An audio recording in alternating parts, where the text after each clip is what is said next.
Hello everybody, welcome back to my channel. My thoughts as I know them. I believe you've had a wonderful week. Over here we're gearing up to the elections coming up tomorrow. We pray for a safe and fair election. Pray that God's will concerning Nigeria will be done.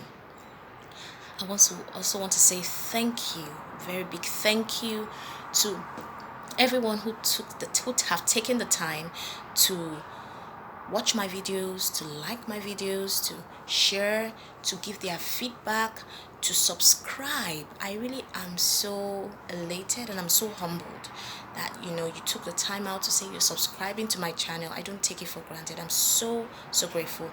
Thank you very much. God bless you.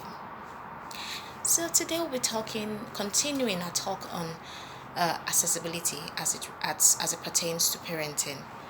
I was using myself as a case in point to talk about how accessibility helped shape me.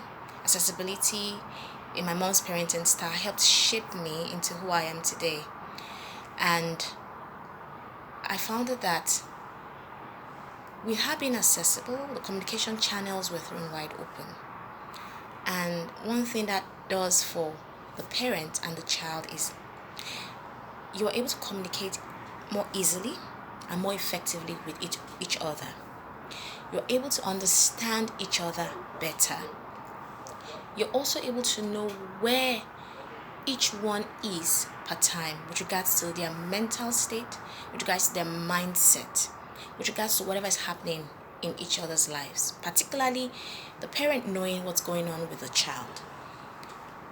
Because my mom was accessible, and the fact that I was confident that anytime I come to my mom, she would listen to me without judging me.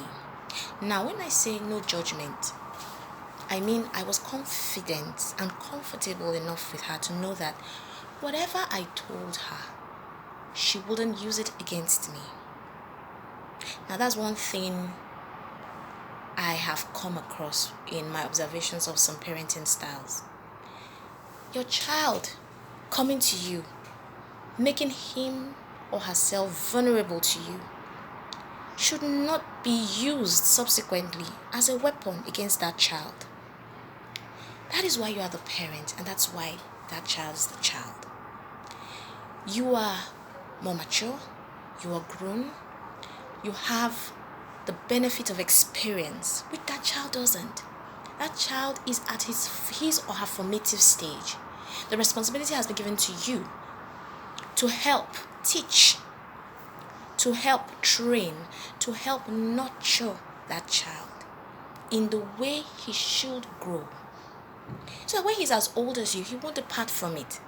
So at that stage of a child's life, it's the stage where he can make all the mistakes he should make. You shouldn't be afraid to make those mistakes.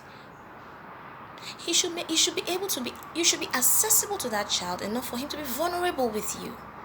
Because I tell you, it's a blessing for your child to be vulnerable with you. That way you can identify all the red flags you need to see, all those aspects of that child's life that need to be corrected. But when you are not accessible, the downside is your child becomes closed off to you. And that is where you have repressed children. They hide a lot. And then what happens is they begin to act out in other social spaces outside the home because they are forced to pretend at home because there is no honesty, there's no transparency between the child and the parent. So, of course, there's a lot going on in that child. He or she is bottling up a lot inside of him. And there will come a point where there'll be boiling point, there'll be breaking point, there'll be a time when that child needs to express all of those things that are within. Now, if you don't create a healthy environment for that child to express all of those things within, I tell you, the downside is that you have created an unhealthy environment. That child will be afraid. That child will be repressed at home. He will even be able to perfect the art of pretending that he's the perfect child. But when that child goes to other social spaces like school, or amongst his peers, or even in church, you see that child begins to act up.